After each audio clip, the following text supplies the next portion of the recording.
2009-10ನೇ ಶೈಕ್ಷಣಿಕ ವರ್ಷದಲ್ಲಿ ಇದೇ ಶಾಲೆಯಲ್ಲಿ SSLC ವರೆಗೆ ಅಧ್ಯಯನ ಮಾಡಿ ಈಗ 13ರಿಂದ 14 ವರ್ಷದ ನಂತರದಲ್ಲಿ ತಾವೆಲ್ಲರೂ ಕೂಡ ಇಲ್ಲಿ ಸಮ್ಮಿಲನವಾಗೋದರ ಜೊತೆಗೆ ಗುರುವಿಗೆ ಗುರುವಂದನೆ ಮಾಡುವ ಮೂಲಕ ಒಂದು ಅದ್ಭುತವಾದಂತಹ ಸಂಸ್ಕಾರವನ್ನ ಸಂಸ್ಕೃತಿಯನ್ನ ಈ ನಾಡಿಗೆ ಬಿತ್ತುತ್ತಾ ಇರುವಂತಹ ಎಲ್ಲ ನನ್ನ ಆದರಣೀಯ ವಿದ್ಯಾರ್ಥಿನಿಯರೇ, ತಮ್ಮೆಲ್ಲರ ಅಂತರಾತ್ಮದಲ್ಲಿ ಪ್ರಜ್ವಲಿಸುತ್ತಿರುವಂತಹ ಆತ್ಮಜ್ಯೋತಿಗೆ ನನ್ನ ಬಾಗಿದ ತಲೆ ಮುಗಿದ ಕೈಗಳ ಮೂಲಕ ಶರಣು ಶರಣಾರ್ಥಿಗಳು. ತುಂಬಾ ಸಂತೋಷ ಅನಿಸ್ತಾ ಇದೆ. ಬಹುಶಃ ನಮ್ಮ ಬಸವರಾಜ ದಾವಣಗೆರೆ ಸರ್ ಅವರು ನಿರೂಪಣೆಯ ಪ್ರಾರಂಭದಲ್ಲಿ ಒಂದು ಮಾತನ್ನ ನಮಗಿಲ್ಲಿ ಹೇಳಿಕೊಟ್ರು. ಮಡಿಕೆ ಮಾಡುವಡೆ ಮಣ್ಣೆ ಮೊದಲು, ತೊಡಿಗೆ ಮಾಡುವಡೆ ಹೊನ್ನೆ ಮೊದಲು, ಗುರು ಪಥವ ಮರೆಯುವುದೊಡೆ ಗುರುವೇ ಮೊದಲು ಅನ್ನುವಂಥ ಮಾತನ್ನ ಹೇಳಿದ್ರಲ್ಲ, ಅದಕ್ಕೆ ಇನ್ನೊಂದು ನಾನಿಲ್ಲಿ ಸೇರಿಸುವುದಾದ್ರೆ ಶ್ರೀ ರಾಮಲಿಂಗೇಶ್ವರ ವಿದ್ಯಾವರ್ಧಕ ಈ ಸಂಸ್ಥೆಯ ಏನು ಪ್ರೌಢಶಾಲಾ ವಿಭಾಗ ಇದೆ, ಪ್ರಸ್ತುತ ಗುರುವರಿಯರಿಗೆ ಗುರುವಂದನೆ ಸಲ್ಲಿಸಿದ ಮೊದಲ ಬ್ಯಾಚ್ ಯಾವುದಪ್ಪ ಅಂದ್ರೆ ಅದು 2009-10 ಅಂತ ಬಹಳ ಹೆಮ್ಮೆ ಅಭಿಮಾನದಿಂದ ಹೇಳ್ತಾ ಇದ್ದೀನಿ. ಯಾಕಂದ್ರೆ ನೀವು ಬೆಳಿಗ್ಗೆ 8:30ಯಿಂದ 9 ಗಂಟೆಗೆ ಅವ್ರನ್ನೆಲ್ಲ ಗ್ರಾಮದ ಶ್ರೀ ರಾಮಲಿಂಗೇಶ್ವರ ದೇವಸ್ಥಾನದಿಂದ ಹಿಡ್ಕೊಂಡು ಪ್ರಮುಖ ಬೀದಿಯಲ್ಲಿ ತಾವೇನು ಒಂದು ಅದ್ದೂರಿಯಾಗಿ ಅವರನ್ನ ಮೆರವಣಿಗೆ ಮಾಡುವ ಮೂಲಕ, ಹಾಗೆ ಅವರಿಗೆ ಪುಷ್ಪ ವೃಷ್ಟಿಯನ್ನ ಅರ್ಪಣೆ ಮಾಡಿ ನಿಮ್ಮ ಎಲ್ಲ ಒಂದಷ್ಟು ಭಾವನೆಗಳನ್ನ ಭಕ್ತಿಯಿಂದ ಆ ಗುರುವರಿಯರಿಗೆ ನೆನಪಿಸಿಕೊಂಡು ಇವತ್ತು ಇಂಥ ಒಂದು ಕಾರ್ಯಕ್ರಮಕ್ಕೆ ಸಾಕ್ಷಿಯಾಗಿದ್ದಾರೆ ಅಂದ್ರೆ ನಿಜವಾಗ್ಲೂ ಕೂಡ ಇವತ್ತಿನ ದಿನಮಾನಗಳಲ್ಲಿ ಇದು ಬಹಳ ಪ್ರಸ್ತುತ ಅಂತ ನಾನು ಬಹಳ ಗೌರವದಿಂದ ಹೇಳ್ತಾ ಇದ್ದೀನಿ. ಯಾಕಂದ್ರೆ ಇವತ್ತು ಶಿಕ್ಷಣ ಎತ್ತ ಸಾಗ್ತಾ ಇದೆ ಅನ್ನುವಂಥದ್ದನ್ನ ಆಲೋಚನೆ ಮಾಡಿದಾಗ ಶಿಕ್ಷಣ ಅನ್ನುವಂಥದ್ದು ಇವತ್ತು ಏನಾಗಿದೆ ಅಂದ್ರೆ ವ್ಯಾಪಾರೀಕರಣವಾಗಿದೆ. ಶಿಕ್ಷಣವನ್ನು ಪಡ್ಕೊಳ್ಳೋದು ಎದಕ್ಕಂತಂದ್ರೆ ಒಂದು ಉದ್ಯೋಗವನ್ನ ಪಡ್ಕೊಂಡು ಒಂದು ಸಮಾಜದಲ್ಲಿ ಒಂದು ನೆಮ್ಮದಿಯಿಂದ ಬದುಕೋದು. ಹೆಂಗೆ ಬದುಕೋದು? ನಾನು ನನ್ನ ಕುಟುಂಬ ಇಷ್ಟೇ. ಇದು ಆಚೆ ಬದುಕೇ ಇಲ್ಲ ಅನ್ನುವಂಥ ಮಟ್ಟಕ್ಕೆ ಇವತ್ತು ಬೆಳೆದು ಬಂದಿದೆ. ಇನ್ನೊಂದು ದುರಂತ ಅಂದ್ರೆ LKG ಇಂದ ಹಿಡ್ಕೊಂಡು ಅವ್ರು ಏನು ಉನ್ನತ ವ್ಯಾಸಂಗದವರೆಗೂ ಕೂಡ ಸಿಕ್ಕಾಪಟ್ಟೆ ಖರ್ಚು ಮಾಡ್ತಾ ಇದ್ದೀವಿ.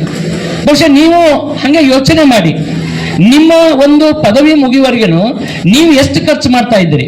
ಈಗಾಗಲೇ ಬಹಳಷ್ಟು ಜನ ತಾವು ಕೂಡ ಈ ಒಂದು ಕೌಟುಂಬಿಕ ವ್ಯವಸ್ಥೆಯಲ್ಲಿ ಬಂದಿದ್ದೀರಿ ಅಂತ ನಾನು ಭಾವಿಸಿದ್ದೀನಿ. ತಾವು ಕೂಡ ತಮ್ಮ ಮಕ್ಕಳಿಗೆ ಅಥವಾ ತಮ್ಮ ನೆರವಳಿಯಲ್ಲಿ ಮಕ್ಕಳಿಗಾಗಿ ಎಷ್ಟು ಖರ್ಚು ಮಾಡ್ತಾ ಇದ್ದಾರೆ ಅನ್ನುವಂಥದ್ದನ್ನು ನೋಡಿದಾಗ ನನಗೆ ಯಾಕೋ ಬಹಳಷ್ಟು ಅಚ್ಚರಿ ಅನಿಸ್ತಾ ಇದೆ. ಈ ಕಾಲದ ಒಂದಷ್ಟು ಏನಪ್ಪ ಬದಲಾವಣೆ ಅನ್ನುವಂಥದ್ದಕ್ಕೆ ಚಿಂತನೆಗೀಡು ಮಾಡುತ್ತೆ. ಬಹುಶಃ ಶಿಕ್ಷಣ ಅಂದ್ರೆ ಬೇರೆ ಏನೂ ಅಲ್ಲ, ನಮ್ಮನ್ನೇ ನಾವು ಅರ್ಥಕೊಳ್ಳುವಂಥದ್ದು, ಆತ್ಮ ಸಾಕ್ಷಾತ್ಕಾರ ಮಾಡಿಕೊಳ್ಳುವಂಥದ್ದು. ಶಿಕ್ಷಣದಿಂದ ಜ್ಞಾನ, ಜ್ಞಾನದಿಂದ ಅನುಭವ, ಅನುಭವದಿಂದ ಈ ಬದುಕು ಶ್ರೀಮಂತವಾಗಬೇಕು. ಈ ಬದುಕು ಶ್ರೀಮಂತವಾಗೋದಂದ್ರ ನಾನು ಯಾವುದೋ ಒಂದು ಹುದ್ದೆ ಅಧಿಕಾರದಲ್ಲಿ ಇದ್ದುಕೊಂಡು ಬಹಳಷ್ಟು ಆಸ್ತಿ ಅಂತಸ್ತು ಮಾಡಿ ನಾನು ಶ್ರೀಮಂತನಾಗೋದಲ್ಲ. ನನ್ನ ಶ್ರೀಮಂತಿಕೆ ಹೆಂಗಿರ್ಬೇಕಪ್ಪ ಅಂದ್ರೆ ನನ್ನ ಹೃದಯ ಶ್ರೀಮಂತಿಕೆ ಇರಬೇಕು. ಅಂತ ಹೃದಯ ಶ್ರೀಮಂತಿಕೆಯಿಂದ ಇವತ್ತು ನೀವು ನಿಮಗೆ ಕಲಿಸಿದ ಗುರುಗಳನ್ನ ನೆನಪಿಸಿಕೊಂಡು ಒಂದಷ್ಟು ಸ್ಮರಣೆ ಮಾಡಿಕೊಳ್ತಿದ್ರ, ಇದಕ್ಕಿಂತ ದೊಡ್ಡ ಭಾಗ್ಯ ಯಾವುದು? ಇದಕ್ಕಿಂತ ದೊಡ್ಡ ಭಾಗ್ಯ ಯಾವುದು? ಬಹುಶಃ ಗುರು ಅನ್ನುವಂಥ ಈ ಸ್ಥಾನ ನಮಗೆ ಸಿಕ್ಕಿರುವಂಥದ್ದು ನಾವು ಎಷ್ಟು ಜನ್ಮದ ಪುಣ್ಯ ಮಾಡಿವೋ ನಮಗೂ ಗೊತ್ತಿಲ್ಲ. ಬಹುಶಃ ನಾನು ವಿಚಾರ ಮಾಡ್ತಾ ಇದ್ದೆ. ನಾವು ತಳವಾರ್ ಸರು, ಗುಡೇಶ್ ಸರು, ಕೊಳ್ಳಿ ಸರು, ನಾನು 2003-4ನೇ ಶೈಕ್ಷಣಿಕ ವರ್ಷದಲ್ಲಿ ನಾನು ಕುಂದರ್ಗಿಯ ಶಾಸಕರ ಮಾದರಿ ಪ್ರಾಥಮಿಕ ಶಾಲೆಯಲ್ಲಿ ನಾನು ಸೇವೆ ಸಲ್ಲಿಸುವಂತ ಸಂದರ್ಭದಲ್ಲಿ ಅವರು ಕೂಡ ಅದೇ ತಾನೇ ಈ ಶಾಲೆಗೆ ಏನು ಸೇವೆಗೆ ಸೇರಿದ್ರು. ಬಹುಶಃ ನಾನು ಹಂಗೆ ವಿಚಾರ ಮಾಡಿದೆ ನಮ್ಮ ತಳವಾರ್ ಸರ್ ಹತ್ರ, ಸರ್ ನೀವು ಸೇವೆ ಸಲ್ಲಿಸಿ ಎಷ್ಟು ವರ್ಷ ಆಯ್ತು? ಸರ್ 22 ವರ್ಷ. 22 ವರ್ಷದಲ್ಲಿ ಕನಿಷ್ಠ ಅಂದ್ರೆ ಪ್ರತಿ ವರ್ಷನೂ 150ರಿಂದ 200 ಜನ ವಿದ್ಯಾರ್ಥಿಗಳವರಿಂದ ಜ್ಞಾನವನ್ನ ಪಡ್ಕೊಂಡು ಸಮಾಜಮುಖಿಯಾಗಿ ಕೆಲಸವನ್ನ ಮಾಡ್ತಾ ಇದ್ದಾರೆ. ಇವತ್ತು ಸರಿಸುಮಾರು 3000ಕ್ಕಿಂತಲೂ ಹೆಚ್ಚು ವಿದ್ಯಾರ್ಥಿಗಳು ಅವರು ಕಲಿಸಿದಾರಲ್ಲ. ಇಂಥ ಒಂದು ಧನ್ಯತಾ ಭಾವ ಎಂಥದ್ರಿ ನಮ್ದು ಧನ್ಯತೆ ಅನ್ನುವಂಥ ಮಾತನ್ನ ಹೇಳಿದ್ರು. ಹಾಗೇನೆ ಇವತ್ತಿನ ಕಾರ್ಯಕ್ರಮ ಏನ್ ಮಾಡ್ತಾ ಇದೆ ಅಂದ್ರೆ ನೀವೆಲ್ಲರೂ ಕೂಡ ನಿಮಗೆ ಕಲಿಸಿದ ಗುರುಗಳಿಗೆ ಅವರ ಆಯುಷ್ಯವನ್ನ ವೃದ್ಧಿ ಮಾಡುವಂತ ಕೆಲಸವನ್ನ ನೀವು ಮಾಡ್ತಾ ಇದ್ದೀರಿ. ನೀವೆಲ್ಲರೂ ಕೂಡ ಆಯುಷ್ಯವನ್ನ ವೃದ್ಧಿ ಮಾಡ್ತಾ ಇದ್ದೀರಿ. ಬಹುಶಃ ನಮಗೀಗೆಲ್ಲ ಅನಿಸ್ಬೋದು, ಮೊದಲೆಲ್ಲ 100 ವರ್ಷ ಬಹಳ ಸುಖ ಸಂತೋಷ ನೆಮ್ಮದಿಯಿಂದ ಇರ್ತಾ ಇದ್ರು. ಇವತ್ತು ಏನು 50-60 ಆಗಿರೋದಿಲ್ಲ, ಇನ್ನೂ 30-40 ನಮ್ಮ ಯುವಕರನ್ನ ನೋಡಬೇಕು, ಇನ್ನೂ 30-40 ವಯಸ್ಸಾಗಿರ್ತತಿ, ಆಗಲೇ ವಯೋವೃದ್ಧರ ರೀತಿ ಕಾಣ್ತಾ ಇದ್ದಾರೆ. ಯಾಕೆ ಈ ರೀತಿ ಆಗ್ತಾ ಇದೆ ಅಂದ್ರೆ ಇವತ್ತು ಅವರಲ್ಲಿ ಜೀವನದ ಕ್ರಮ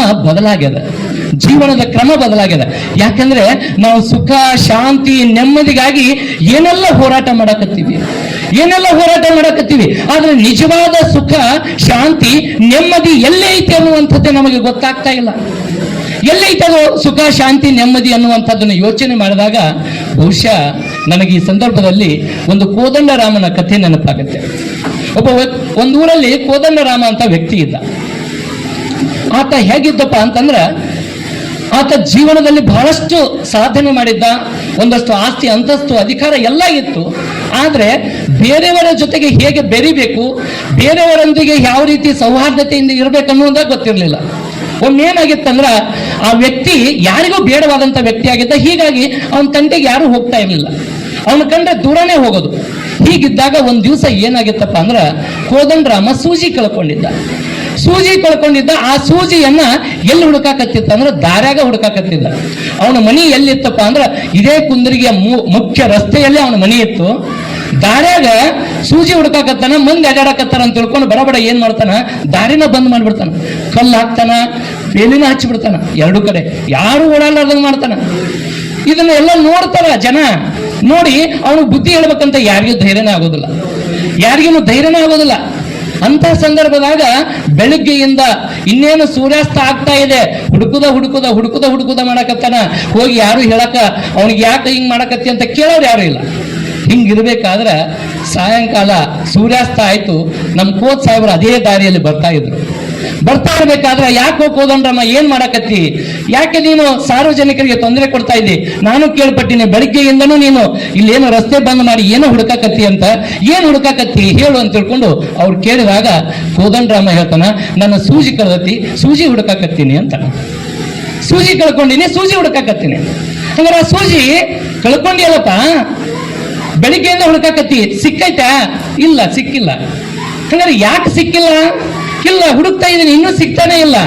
ಹಂಗಾರೆ ನಾನೊಂದು ಪ್ರಶ್ನೆ ಕೇಳ್ತೀನಿ, ಅದಕ್ಕೆ ನೀನು ನೇರವಾಗಿ ಉತ್ತರ ಕೊಡು. ನೀನು ಸೂಜಿ ಎಲ್ಲಿ ಕಳ್ಕೊಂಡು ಮೊದಲು ಹೇಳು. ಅನ್ನೋಗ ಅವ ಹೇಳ್ತಾನ, ನಾ ಸೂಜಿ ಮನಿಯೊಳಗ ಕೋಲ್ಯಾಗ ಕಳ್ಕೊಂಡಿನಿ.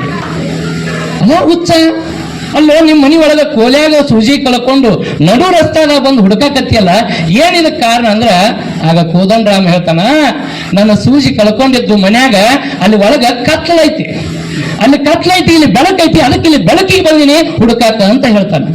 ಇವತ್ತು ನಿಮ್ಮೆಲ್ಲರ ಪರಿಸ್ಥಿತಿ ಏನಾಗ್ಯದ ಅಂದ್ರೆ, ನಾವೆಲ್ಲರೂ ಸಂತೋಷವನ್ನ ಎಲ್ಲಿ ಹುಡುಕಾಕತ್ತೀವಿ, ಶಾಂತಿ ಸಮಾಧಾನವನ್ನ ಎಲ್ಲಿ ಹುಡುಕಾಕತ್ತೀವಿ ಅಂದ್ರೆ ಹೊರಗೆ ಎಲ್ಲ ಸಿಗ್ತದೆ ಅಂತ ಹುಡುಕಾಕತ್ತೀವಿ. ಆ ಸಂತೋಷಕ್ಕಾಗಿ ಇಡೀ ಜೀವನವನ್ನ ಹೋರಾಟದಲ್ಲೇ, ಬರೀ ಕಷ್ಟದಲ್ಲೇ ಅಥವಾ ಏನು ಶ್ರಮದಲ್ಲೇನೆ ನಾವು ಸಂತೋಷವನ್ನ ಹುಡುಕಾಕತ್ತೀವಿ. ಆದ್ರೆ ನಿಜವಾದ ಸಂತೋಷ ನಿಮಗೆ ಈ ಶಾಲೆಯನ್ನ ತೊರೆದು 13-14 ವರ್ಷ ಆಯ್ತು. ಬಹುಶಃ ನೀವೀಗ ಆಲ್ರೆಡಿ ನೀವು 30ರ ಹೆಚ್ಚಕ್ಕಿಂತ ಪ್ರಾಯದಲ್ಲಿ ಇದ್ದೀರಿ. ನಿಮಗೆ ನಿಜವಾದ ಸಂತೋಷ ಏನಾದ್ರೂ ಸಿಕ್ಕಿದ್ರೆ ಇವತ್ತಿನ ದಿನ ಅಂತ ನಾನು ಬಹಳ ಹೆಮ್ಮೆ ಅಭಿಮಾನದಿಂದ ಹೇಳ್ತಾ ಇದ್ದೀನಿ. ನೀವಷ್ಟ ಸಂತೋಷಗೊಂಡಿಲ್ಲ, ಇಡೀ ವಿದ್ಯಾಸಂಸ್ಥೆಯನ್ನ ಸಂತೋಷ ಪಡಿಸಿದ್ದೀರಿ. ಇಲ್ಲಿ ಕಳೆದ 22, 25, 30 ವರ್ಷದಿಂದ ಸೇವೆ ಸಲ್ಲಿಸುವಂತವರು ಒಂದು ಧನ್ಯತಾ ಭಾವ. ಆಗಲೇ ಹೇಳಿದ್ರಲ್ಲ ನಮ್ಮ ಬಸವರಾಜ್ ಅವರೆಲ್ಲ ಕಣ್ಣಾಲೆಯಲ್ಲಿ ನೀರು ಬರ್ತಾ ಇದೆ. ನೀರು ಬರೋದು 2 ಕಾರಣದಿಂದನೂ ಬರುತ್ತೆ. ಒಂದು ದುಃಖ ಆದಾಗ ಕಣ್ಣೀರು ಬರುತ್ತೆ, ಇನ್ನೊಂದು ಸಂತೋಷವಾದಾಗ ಕಣ್ಣೀರು ಬರುತ್ತೆ. ಹಂಗಾದ್ರೆ ದುಃಖ ಆದಾಗ ಕಣ್ಣೀರು ತರಿಸುವಂತವ್ರು ನಾವಾಗಬಾರ್ದು, ಸಂತೋಷ ಪಡಿಸಿ ಕಣ್ಣೀರು ತರಿಸುವಂತವ್ರು ನಾವಾಗಬೇಕು ಅನ್ನುವಂಥದ್ದನ್ನ ನೀವೆಲ್ಲರೂ ಕೂಡ ಈ ಸಮಾಜಕ್ಕೆ ಒಂದು ಸಂದೇಶವನ್ನ ಕೊಡ್ತಾ ಇದ್ದೀರಿ. ಬಹುಶಃ ನೀವು ಇಲ್ಲಿ ಒಳಗಡೆ ಬಂದ ತಕ್ಷಣನೇ ಬೆಲ್ ಹೊಡೆದ್ರಿ, ಪ್ರಾರ್ಥನಾ ಮಾಡಿದ್ರಿ, ಜೊತೆಗೆ ಕ್ಲಾಸ್ ರೂಮ್ನಾಗ ಹೋಗಿ ಕುತ್ಕೊಂಡ್ರಿ. ಬಹುಶಃ ನೀವೆಲ್ಲ ಕ್ಲಾಸ್ ರೂಮ್ನಾಗ ಕುತ್ಕೊಂಡಾಗ ನಿಮಗೆಲ್ಲ ಒಂದಷ್ಟು ನೆನಪಿನ ಬುತ್ತಿಗಳನ್ನ ಬಿಚ್ಚುತ್ತಾ ಹೋದು. ನಾ ಅಲ್ಲಿ ಕುಂತಿದ್ಯಾ, ನಾ ಇಲ್ಲಿ ಕುಂತಿದ್ಯಾ, ನಾ ಅವನ ಕೀಟ್ಲೆ ಮಾಡ್ತಿದ್ಯಾ, ಇವ್ರನ್ನ ಕೀಟ್ಲೆ ಮಾಡ್ತಿದ್ಯಾ, ಹಿಂಗೆಲ್ಲ ಸರಣಿಗಳು ಬಿಸ್ತಾ ಇದ್ದು. ಹಾಗೆ ನಿಮ್ ಸರ್ ಒಳಗಡೆ ಪ್ರವೇಶ ಮಾಡಿದಾಗ ಸರ್ ಏನ್ ಹೇಳ್ಬೋದು ಅನ್ನೋದು ನೀವು ಆಗ್ಲೇ ಏನೋ ಇವ್ರಿಗೆ ಸರ್ಗೆ, ಸರ್ ನೀವು ಬರುವಾಗ ಬಡಗಿನ ತಗೊಂಡ್ಬರ್ರಿ ಅಂತ ಹೇಳಿದ್ರಂತ ಯಾರೋ ಒಬ್ರು. ಹೌದೇನ್ರಪ್ಪ? ಯಾಕೆ ಹಿಂಗಂದ್ರೆ ಅಷ್ಟೊಂದು ನಿಮ್ಮ ಪ್ರಾಂಜಲ ಮನಸ್ಸು. ನೀವೆಲ್ಲರೂ ಏನಂತ ಅದರ ಉದ್ದೇಶ, ನೀವು ಅವತ್ತು ಬಡಿತಾ ಇದ್ರಿ, ಇವತ್ತು ನಮ್ಮನ್ನ ಬಡೀರಿ. ಇವತ್ತು ಬಡದು ನಮ್ಮನ್ನ ಒಂದು ಮಣ್ಣಿನ ಮುದ್ದೆಯನ್ನ ನೀವೆಲ್ಲರೂ ಕೂಡ ಸುಂದರ ಕಲಾಕೃತಿ ಮಾಡಿ ಇವತ್ತು ಸಮಾಜಕ್ಕೆ ಕೊಟ್ಟಿರಲ್ಲ. ಇನ್ನೂ ಏನಾದ್ರೂ ನಮ್ಮಲ್ಲಿ ಲೋಪದೋಷಗಳಿದ್ರೆ ನೀವು ಬಡದು ನಮ್ಮನ್ನ ಬುದ್ಧಿ ಹೇಳಿ ನಮ್ಮನ್ನ ಸನ್ಮಾರ್ಗಕ್ಕೆ ತಗೊಂಡವ್ರಿ ಅಂತ ತಿಳ್ಕೊಂಡು ಜೀವಪರ ಕಾಳಜಿಯ ಮಾತುಗಳು ನಿಮ್ಮಿಂದ ಬಂದವಲ್ಲ, ನಿಜವಾಗ್ಲೂ ನನಗೆ ಬಹಳ ಖುಷಿ ಆಯ್ತು, ನಿಜವಾಗ್ಲೂ ಖುಷಿ ಆಯ್ತು. ಹಾಗೆ ನಮ್ಮ ಸರ್ ಹೊರಗಡೆ ಹೋಗಿ ಬಂದ್ರು, ಯಾರು ಜಾಧವ್ ಸರ್. ನಾನು ಕೇಳಿದೆ, ಸರ್ ಏನು? ಇಲ್ಲ, ನಾನು ಅವ್ರಿಗೆ ಪೈಥಾಗೋರಸ್ನ ಪ್ರಮೇಯ ಹಾಗೆ ವೃತ್ತದ ಪರಿಕಲ್ಪನೆ ಬಗ್ಗೆ ಕಲಿಸಿಕೊಟ್ಟೆ ಅಂತ. ಯಾಕಂದ್ರೆ ನಿಜವಾಗ್ಲೂ ಅವರು ಗಣಿತ ಮೇಷ್ಟ್ರು ಅಲ್ವಾ. ಗಣಿತ ಅನ್ನುವಂಥದ್ದು ಕೇವಲ ಲೆಕ್ಕಾಚಾರ ಮಾಡೋದಕ್ಕಷ್ಟೇ ಅಲ್ಲ, ಅದು ನಮ್ಮ ಬದುಕಿಗೂ ಬಹಳ ಮುಖ್ಯ. ನೆನಪಿಟ್ಟುಕೊಳ್ರಿ, ಗಣಿತದ ಒಂದು ಸೂತ್ರದ ಅಡಿಯಲ್ಲಿ ಅಥವಾ ಗಣಿತ ಅಂದ್ರೆ ಅದೊಂದು ಕ್ರಮಬದ್ಧವಾದ ಶಿಸ್ತಿನಿಂದ ಹೋಗುವಂತ ದಾರಿಯನ್ನ ತೋರಿಸುತ್ತೆ. ನೀವೇನಾದ್ರೂ ಸ್ವಲ್ಪ ಎಡವಿದ್ರೆ ಸ್ಟೆಪ್ ಬೈ ಸ್ಟೆಪ್, ಯಾಕಂದ್ರೆ ನಾನು ಕೂಡ ಗಣಿತವನ್ನ ಕಲಿಸಿದ್ದೀನಿ ಇಲ್ಲಿ. ನಾನು ನಿಜವಾಗ್ಲೂ ಗಣಿತ ಶಿಕ್ಷಕ ಅಲ್ಲ, ಇಲ್ಲಿ ಅವಕಾಶ ಇತ್ತು. ನನಗೆ ಯಾವ ವಿಷಯ ಕೊಟ್ಟರು ಬೋಧನೆ ಮಾಡುವಂತ ಸಾಮರ್ಥ್ಯವನ್ನ ಇರದೇ ಇದ್ರು ಪಡ್ಕೊಂಡು ನಾನು ಕಲಿಸುವಂತ ಒಂದು ನನ್ನ ಹವ್ಯಾಸ. ಆ ನಿಟ್ಟಿನಲ್ಲಿ ನನಗೆ ಇಲ್ಲಿ ಬಂದಾಗ ಗಣಿತವನ್ನ ಕಲಿಸಬೇಕು ಅಂತ ನಮಗೆ ನಮ್ಮ ಮುಖ್ಯೋಪಾಧ್ಯಾಯರು ಕೊಟ್ಟರು. ನಿಜವಾಗ್ಲೂ ಗಣಿತ ಅನ್ನುವಂಥದ್ದು, ಯಾರು ಗಣಿತ ಮತ್ತು ವಿಜ್ಞಾನದಲ್ಲಿ ಒಂದಷ್ಟು ಪ್ರಾವೀಣ್ಯತೆ ಇರುತ್ತೆ, ಅವರು ಮಿಕ್ಕೆಲ್ಲ ವಿಷಯಗಳಲ್ಲಿ ಆಟೋಮೆಟಿಕ್ ಆಗಿ ಪ್ರಾವೀಣ್ಯತೆ ಬರುತ್ತೆ ಅನ್ನೋದು ನನ್ನ ವಾದ ಇದು. ಯಾಕೆಂದ್ರೆ ಗಣಿತದಲ್ಲಿ ಒಂದು ಏನಾದ್ರೂ ಹಂತ ನಾವು ತಪ್ಪಿದ್ರೆ, ಒಂದು ಸ್ಟೆಪ್ ಅಲ್ಲಿ ಏನಾದ್ರೂ ಮಿಸ್ಟೇಕ್ ಮಾಡಿದ್ರೆ ಉತ್ತರ ಬರೋದಿಲ್ಲ. ಇನ್ನೇನು ಉತ್ತರಕ್ಕೆ ಸಮೀಪ ಬಂದಿರ್ತೀರಿ, ಒಂದು ಹಂತದಲ್ಲಿ ತಾವೇನಾದ್ರೂ ತಪ್ಪು ಮಾಡಿದ್ರೆ ಅಲ್ಲಿ ಉತ್ತರ ಬರೋದಿಲ್ಲ. ಜೀವನನೂ ಹಾಗೆ. ನೀವು 100 ಒಳ್ಳೆ ಕೆಲಸ ಮಾಡಿ ಅದರಲ್ಲಿ ಒಂದು ಏನಾದ್ರೂ ಕೆಟ್ಟ ಕೆಲಸವನ್ನ ಮಾಡಿದ್ದಾದಲ್ಲಿ ನಿಮ್ಗೆ ಯಾರು ಕೂಡ ಗೌರವ ಕೊಡೋದಿಲ್ಲ. ಇದು ನೆನಪಿಟ್ಕೋಬೇಕು. ನಮ್ಮ ಜೀವನದಲ್ಲಿ ಕೊನೆಗೆ ಉತ್ತರ ಬರಲೇಬೇಕು. ಉತ್ತರ ಬಂದೈತಂದ್ರೆ ನೀವು ಲೆಕ್ಕಾಚಾರ ಸರಿ ಐತಿ ಅಂದಂಗ. ಹಾಗೆ ವಿಜ್ಞಾನ ಜೀವನದ ಕ್ರಮಬದ್ಧತೆಯನ್ನು ಕಲಿಸ್ತೈತಿ, ಶಿಸ್ತನ್ನ ಕಲಿಸ್ತೈತಿ. ಅದಕ್ಕೆ ನಿಜಗುಣ ಶರಣರು ಒಂದು ಮಾತು ಬರುತ್ತೆ, ಸ್ನೇಹಿತರನ್ನು ಕೂಡಿಸು. ಅಂದ್ರೆ ಜೀವನ ಅಂದ್ರೆ ಗಣಿತದ ಯಾವ ರೀತಿ ತುಲನಾತ್ಮಕವಾಗಿ ಅವರು ತಮ್ಮ ಒಂದು ಕೈವಲ್ಯ ಪದದಲ್ಲಿ ಬರೆದಿದ್ದಾರೆ ಅಂದ್ರೆ, ಸ್ನೇಹಿತರನ್ನು ಕೂಡಿಸು, ದುರ್ಗುಣಗಳನ್ನು ಕಳೆ, ಸಂತೋಷವನ್ನು ಗುಣಿಸು, ದುಡಿದದ್ದನ್ನು ಬಾಗಿಸು, ಗಣಿತವಿದನ್ನು ಕೂಡಿ ಕಳೆಯ ಬಲ್ಲಾತನೇ ತ್ರಿನಯ ನೆನಪನು ಲೆಕ್ಕಿಗ ಲೋಕದಲ್ಲಿ ಅಂತ ಎಷ್ಟು ಅದ್ಭುತವಾಗಿ ಹೇಳಿದ್ದಾರೆ. ಜೀವನ ಅಂದ್ರ ಈ ಗಣಿತದಾಗ ನಾವೆಲ್ಲ ಕಲ್ತಿಲ್ಲ. ಕೂಡಿಸುವ, ಕಳೆಯುವ, ಗುಣಿಸುವ, ಭಾಗಿಸುವ, ಈ 4 ಕ್ರಿಯೆ. ನೀವು ಏನೇ ಗಣಿತದ ಯಾವುದೇ ಲೆಕ್ಕಾಚಾರ ಮಾಡ್ರಿ, ಬಹುಶಃ ನಮ್ಮ ತಳವಾರ ಅವರು ಇಂಜಿನಿಯರ್ ಆಗಿದ್ದಾರೆ. ಅವರು ಪ್ರಾಸ್ತಾವಿಕ ಮಾತುಗಳಲ್ಲಿ ಹೇಳಿಲ್ವಾ, ನಾನು ಮಾತಾಡಕ್ ಧೈರ್ಯ ಇಲ್ಲ, ಆದ್ರೂ ಧೈರ್ಯ ತಗೋತೀನಿ ಅಂದ್ರೆ ಆ ಧೈರ್ಯದ ಹಿಂದೆ ಏನೈತಂದ್ರೆ ನಿಮ್ಮ ಗುರುವಿನ ಆಶೀರ್ವಾದ ಐತಿ, ಗುರುವಿನ ಮಾರ್ಗದರ್ಶನ ಐತಿ, ಗುರುವಿನ ಬೆಂಬಲ ಪ್ರೋತ್ಸಾಹ ಐತಿ. ನೀವಿಲ್ಲಿ ಯಾರು ಬಂದು ನಿಂತರೂ ಕೂಡ ಧೈರ್ಯದಿಂದ ಮಾತಾಡ್ಬೋದು. ಅಂತ ಶಕ್ತಿ ಇವತ್ತಿನ ಕಾರ್ಯಕ್ರಮ ತಂದುಕೊಟ್ಟದ. ಹಾಗಾಗಿ ಇವತ್ತು ನಾವು ಕೂಡುವ, ಕಳೆಯುವ, ಗುಣಿಸುವ, ಭಾಗಿಸುವ ಈ ಕ್ರಿಯೆಯ ಬಗ್ಗೆ ನಾವು ಅಭಿಮಾನ ಪಡಬೇಕು. ಸಂಕಲನ, ಕೂಡಿಸೋದು. ಬಹುಶಃ ನೀವೆಲ್ಲ ವಾಟ್ಸಪ್ ಇವತ್ತೆಲ್ಲ ಸಾಮಾಜಿಕ ಜಾಲತಾಣ ಬಹಳ ವಿಸ್ತಾರವಾಗಿ ಬೆಳೆದದ. ಎಲ್ಲೋ ದೂರದಲ್ಲಿ ದೇಶ ವಿದೇಶದಲ್ಲಿ ಇದ್ರೂ ಕೂಡ ಇವತ್ತು ನಾವೆಲ್ಲರೂ ಕೂಡ ಹತ್ತಿರದಲ್ಲೇ ಇದ್ದೀವಿ. ಸಾಮಾಜಿಕ ಜಾಲತಾಣದ ಮೂಲಕ ನೀವೆಲ್ಲ ಸುಮಾರು 200ಕ್ಕಿಂತಲೂ ಹೆಚ್ಚು ವಿದ್ಯಾರ್ಥಿಗಳು ಅಧ್ಯಯನ ಮಾಡಿದ್ರು ಅನ್ನುವಂಥದ್ದನ್ನ ಹೇಳಿದ್ರಲ್ಲ, ಬಹುಶಃ ಇನ್ನೂ ಎಲ್ಲರೂ ಬಂದಿರಲಿಕ್ಕಿಲ್ಲ.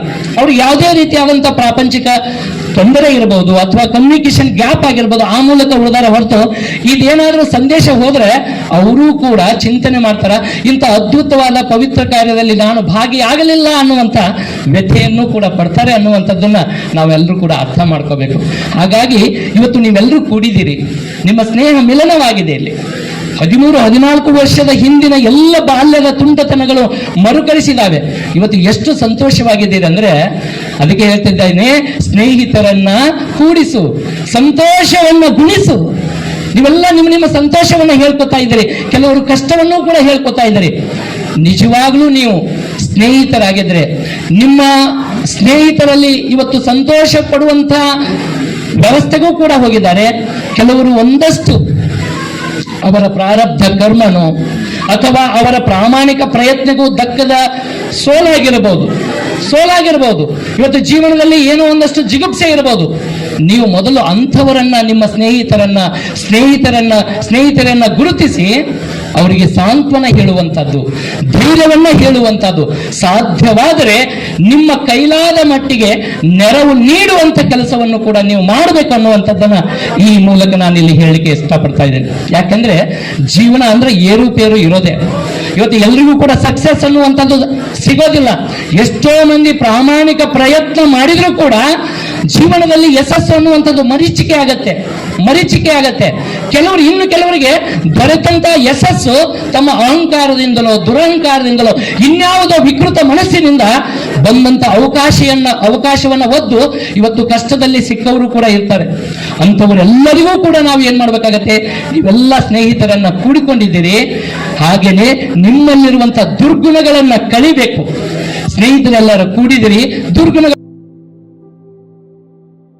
ನಮಗೆ ಏನಾಗಿರ್ತಾವೋ ಸಣ್ಣ ಪುಟ್ಟ ನಮ್ಮಲ್ಲಿ ವ್ಯತ್ಯಾಸಗಳು ಕಾಣ್ತಾ ಇರ್ತವೆ. ಒಂದಷ್ಟು ದುಷ್ಟ ಹವ್ಯಾಸಗಳು ನಮಗೆ ಏನಾಗಿರ್ತಾವಪ್ಪ ಅಂತಂದ್ರೆ ಚಟ ಅಂತ ಕರಿತೀವಿ ನಾವು. ಅದು ಏನೋ ಗೊತ್ತಿಲ್ಲ.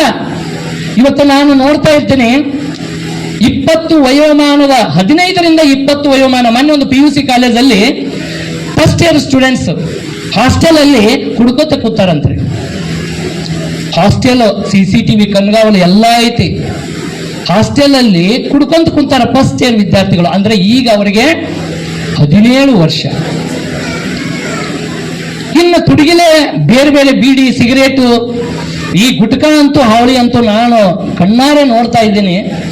ವಿಶೇಷವಾಗಿ ನಾನು ನಿಮಗೆ ಕೈ ಮುಗಿದು ಹೇಳ್ತೀನಿ, ಯಾರಾದ್ರೂ ಅಂತಹ ಒಂದು ಕೆಟ್ಟ ದುರಭ್ಯಾಸಗಳು ನಿಮ್ಮಲ್ಲಿ ಏನಾದ್ರೂ ಮನೆ ಮಾಡಿದ್ರೆ, ಇಲ್ಲಿಂದಲೇ ಬಹುಶಃ ನಾನು ಯಾರಲ್ಲಿ ಇಲ್ಲ ಅಂತ ನಾನು ಮಾತಾಡ್ತಾ ಇದ್ದೀನಿ, ಏನೋ ಒಂದು ವೇಳೆ ನಿಮ್ಮಲ್ಲಿ ಇದ್ದು ಅಂದ್ರೆ ಇವತ್ತು ನಿಮ್ಮ ಪೂಜ್ಯರು ಕೂತಿದ್ದಾರೆ, ಇಲ್ಲಿ ದೊಡ್ಡ ದೊಡ್ಡ ವ್ಯಕ್ತಿಗಳು ಕೂತಿದ್ದಾರೆ, ನಿಮಗೆ ಕಲಿಸಿದ ಗುರುವರಿಯರು ಕೂತಿದ್ದಾರೆ. ನೀವೆಲ್ಲರೂ ಕೂಡ ಅವರ ಪಾದವನ್ನ ಮುಟ್ಟಿ ನಮಸ್ಕಾರ ಮಾಡಿ, ಇವತ್ತಿನಿಂದ ಏನೋ ಒಂದಷ್ಟು ದುರಭ್ಯಾಸಗಳು ನನ್ನಲ್ಲಿ ಬಂದಿದ್ದು ಅವನ ಬಿಡ್ತೀನಿ ಅನ್ನುವಂಥ ಒಂದಷ್ಟು ಸಂಕಲ್ಪ ಮಾಡಿದರೆ ಈ ಕಾರ್ಯಕ್ರಮ ಸಾರ್ಥಕವಾಗುತ್ತೆ. ಈ ಕಾರ್ಯಕ್ರಮ ಯಾಕಂದ್ರೆ ದುರ್ಗುಣಗಳನ್ನು ಕಡೆ ಸಂತೋಷವನ್ನ ಗುಣಿಸು. ಇದನ್ನ ನಿತ್ಯ ಜೀವನದಲ್ಲಿ ನಾನು ಆಗಲೇ ಹೇಳಿದ್ನಲ್ಲ, ನಾವು ಎಷ್ಟು ಸಂತೋಷಗಳಾಗಿರ್ತೀವಿ ಅಷ್ಟು ದೀರ್ಘಾಯುಷ್ಯಗಳಾಗ್ತೀವಿ. ಇದನ್ನ ನೆನಪಿಟ್ಕೊಂಡ್ಬಿಡ್ರಿ. ಇವತ್ತು ನಮಗೆ ಕಾಯಿಲೆಗಳು ಯಾಕೆ ಬರ್ತಾವ ಅಂದ್ರೆ ಎಲ್ಲೋ ಒಂದಷ್ಟು ಮಾನಸಿಕ ಖಿನ್ನತೆ, ನಮಗೆ ಅದು ಇಲ್ಲ ಇದು ಇಲ್ಲ.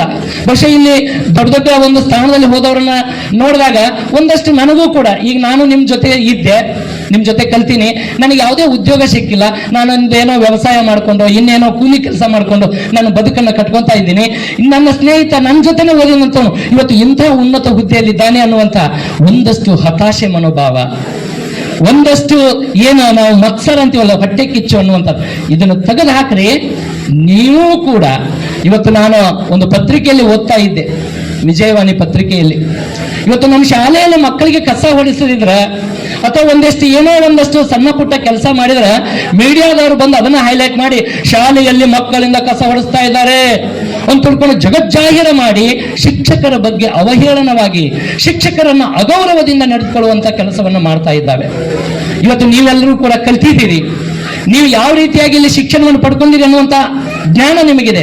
ಬಹುಶಃ ಮಕ್ಕಳಿಗೆ ಸಂಸ್ಕಾರ, ನಿಜವಾದ ಸಂಸ್ಕಾರ ಸಿಗೋದು ಮನೆಯಿಂದ ಆಚೆ, ಮಗು ಹೊರಗಡೆ ಬಂದಾಗ ಶಾಲೆಯಲ್ಲೇ ಸಿಗುತ್ತೆ. ನೆನಪಿಟ್ಕೊಳ್ಳಿ, ನಿಜವಾದ ಮಕ್ಕಳಿಗೆ ಸಂಸ್ಕಾರ ಸಿಗೋದು ಶಾಲೆಯಲ್ಲೇ. ಇವತ್ತು ವಿಜಯವಾಣಿ ಪತ್ರಿಕೆಯಲ್ಲಿ ಓದುವಾಗ ಒಂದು 6 ಜನ ಸಾಫ್ಟ್ವೇರ್ ಇಂಜಿನಿಯರ್ ಆಗಿ ಉನ್ನತ ವ್ಯಾಸಂಗಕ್ಕಾಗಿ ವಿದೇಶಕ್ಕೆ ಹೋಗಿದ್ದಾರೆ. ವಿದೇಶದಲ್ಲಿ ಅಧ್ಯಯನ ಮಾಡ್ತಾ ತಮ್ಮ ಸ್ನೇಹಿತರಿಗೆ ಒಂದು ಕಾಗದವನ್ನು ಬರೀತಾರೆ.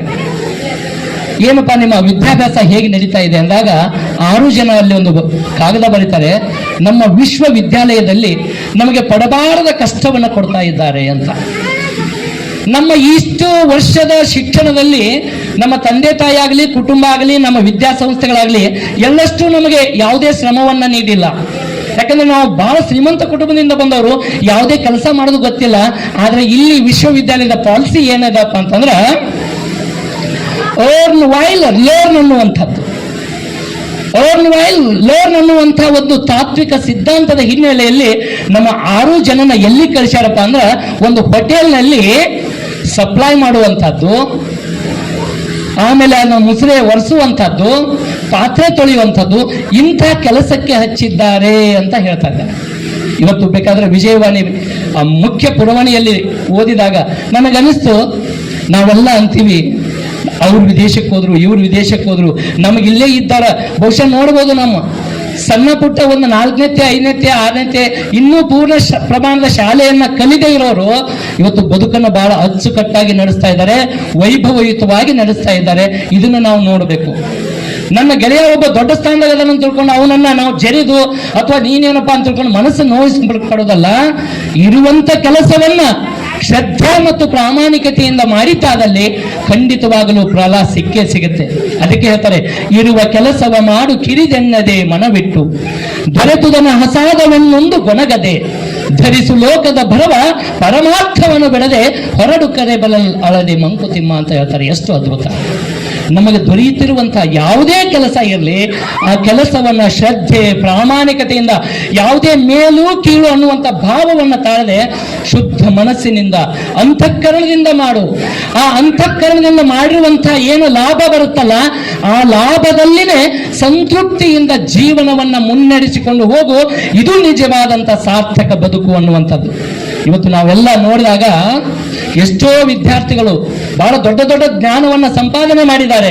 ಅದಕ್ಕೆ ಹೇಳ್ತಾರೆ, ಇವತ್ತು ನೀನು ಜ್ಞಾನದಿಂದ ಒಂದು ದೊಡ್ಡ ಅಧಿಕಾರವನ್ನು ಪಡ್ಕೋಬಹುದು, ಆದರೆ ನಿನ್ನಲ್ಲಿ ಏನಾದರೂ ವ್ಯಕ್ತಿತ್ವ, ಸಮಾಜ ಒಪ್ಪುವ ವ್ಯಕ್ತಿತ್ವ ಇರದೇ ಇದ್ರೆ ಆ ಜ್ಞಾನಕ್ಕೆ ಬೆಲೆ ಇಲ್ಲ. ಇವತ್ತು ನೋಡ್ತಾ ಇದ್ವಿ, ಎಂತೆಂಥ ಹುದ್ದೆಯಲ್ಲಿ ಇದ್ದುಕೊಂಡು ಭ್ರಷ್ಟಾಚಾರದಲ್ಲಿ ತೊಡಗಿ, ಅನೀತಿಯಲ್ಲಿ ತೊಡಗಿ, ಅನಾಚಾರದಲ್ಲಿ ತೊಡಗಿ ತಮ್ಮ ವ್ಯಕ್ತಿತ್ವವನ್ನು ತ್ಯಜ್ಯೋವಧೆ ಮಾಡಿಕೊಂಡವರನ್ನ ಎಷ್ಟೋ ಜನನ ನೋಡ್ತಾ ಇದ್ದೀವಿ. ಅದಕ್ಕೆ DVಜಿಯವರ ಇನ್ನೊಂದು ಕಗ್ಗ ನಮಗೆ ನಮ್ಮ ಬದುಕಿನ ಪಾಠವಾಗಿ ಏನು ಕಲಿಸುತ್ತೆ ಅಂದ್ರೆ, ನಿಜವಾದ ಶಿಕ್ಷಣ ಅಥವಾ ನೀವು ಗುರುಗಳಿಗೆ, ಸಮಾಜಕ್ಕೆ, ಈ ಒಂದು ವಿದ್ಯಾಸಂಸ್ಥೆಗೆ ನೀವು ನಿಜವಾಗಲೂ ಕೊಡುಗೆ ನೀಡುತ್ತಾದ್ರೆ ಏನು ಕೊಡುಗೆ ನೀಡಬೇಕಪ್ಪ ಅಂದ್ರೆ, ಎಲ್ಲರೂ ನೆನಪಿಟ್ಕೊಳ್ಳಿ, ಅನ್ನ ಉಣ್ಣುವುದಂತೆ, ಅನ್ನ ಉಣ್ಣುವುದಂತೆ ಅದನ್ನ ಬೇಯಿಸಿದ ನೀರ್ ನಿನ್ನ ಬೆಮರೋ ಪರರ ಕಣ್ಣೀರೋ, ನಿನ್ನ ಬೆಮರೋ ಪರರ ಕಣ್ಣೀರೋ, ತಿನ್ನು ನೀನ್ ಜಗಕ್ಕೆ ತಿನ್ನಲಿತ್ತ ನೀತ, ಮಿಕ್ಕೂಟ ಜೀರ್ಣಿಸದ ಋಣಶೇಷ ಮಂಕುತಿಮ್ಮ ಅಂತ. ನಾವು ಪ್ರತಿಯೊಂದು ತುತ್ತು ಊಟ ಮಾಡುವಾಗ ಈ ತುತ್ತು, ಈ ಅನ್ನ ಬೆಂದದಲ್ಲ, ಈ ಬೆಂದಿರುವಂತ ಅನ್ನ ನನ್ನ ಶ್ರಮದ ಬೆವರಿನ ನೀರಿನಲ್ಲಿ ಬೆಂದಾಯ್ತು, ಇನ್ಯಾರೋ ಪರರ ಕಣ್ಣೀರಿನಲ್ಲಿ ಈ ಅನ್ನ ಬೆಂದಿದೆಯೋ ಅನ್ನುವಂಥದ್ದನ್ನು ಅರ್ಥ ಮಾಡಿಕೊಂಡು ನೀನು ಊಟ ಮಾಡು, ನೀನು ಊಟ ಮಾಡು. ಜೊತೆಗೆ ನೀನ್ ಏನಾದ್ರೂ ಊಟ ಮಾಡಕ್ಕೆ ಐತೆ ಅಂತ ತಿಳ್ಕೊಂಡು, ಮೃಷ್ಟಾನ್ನ ಭೋಜನ ಐತೆ ಅಂತ ತಿಳ್ಕೊಂಡು ಎಲ್ಲ ತಿನ್ನಕ್ಕಾಗತ್ತಾ? ಒಟ್ಟು ಎಷ್ಟು ತೂ ಹಿಡಿಯುತ್ತೋ ಅಷ್ಟೇ ತಿನ್ಬೇಕಲ್ಲ. ಅಕಸ್ಮಾತ್ ಆಗಿ ನಾವೇನಾದ್ರೂ ಜಾಸ್ತಿ ತಿಂದ್ರೆ ಅದು ಜೀರ್ಣ ಆಗ್ಲಿಕ್ಕೆ ಸಾಧ್ಯ ಇದೆನಾ? ನೋಡಿ, ಇದು ಬದುಕಿನ ಸರಳ ಸೂತ್ರ. ಅನ್ನ ಆಯ್ತಂತ ತಿಳ್ಕೊಂಡು ಹೆಚ್ಚಿಗೆ ನಾವು ಊಟ ಮಾಡಿದ್ರೆ ಜೀರ್ಣ ಆಗತ್ತಾ?